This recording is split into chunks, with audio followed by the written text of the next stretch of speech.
I had heard the rumors about the old abandoned house at the end of Maple Street. They said it was haunted, that the spirits of the family who once lived there still roamed the halls. But I didn't believe in ghosts.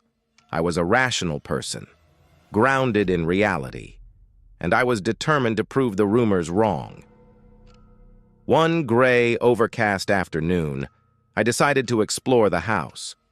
The front door creaked open with a groan, and I stepped inside, my flashlight cutting through the thick dust and darkness.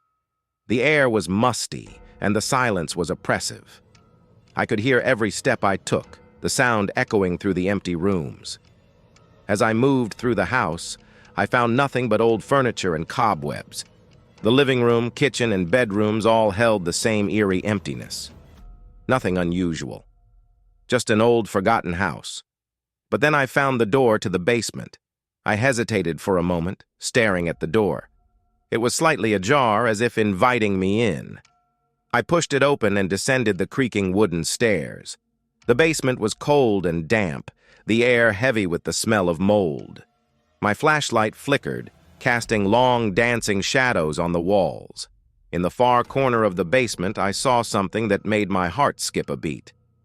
A small wooden chair sat facing the wall, and on the wall was a crude drawing of a door. The drawing was childlike, simple lines sketched in what appeared to be charcoal. It looked out of place, as if it didn't belong in the old house. I approached the chair, my curiosity piqued.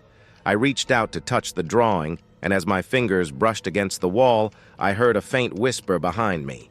I spun around, but the basement was empty. My heart pounded in my chest as I turned back to the drawing. This time I noticed something I hadn't seen before, a handle drawn on the door. Without thinking, I reached out and grasped the imaginary handle. To my horror, my hand passed through the wall as if it were made of smoke. I yanked my hand back, trembling, and took a step back. The whispering grew louder, more insistent. It seemed to be coming from the chair. I backed away slowly, my eyes never leaving the chair.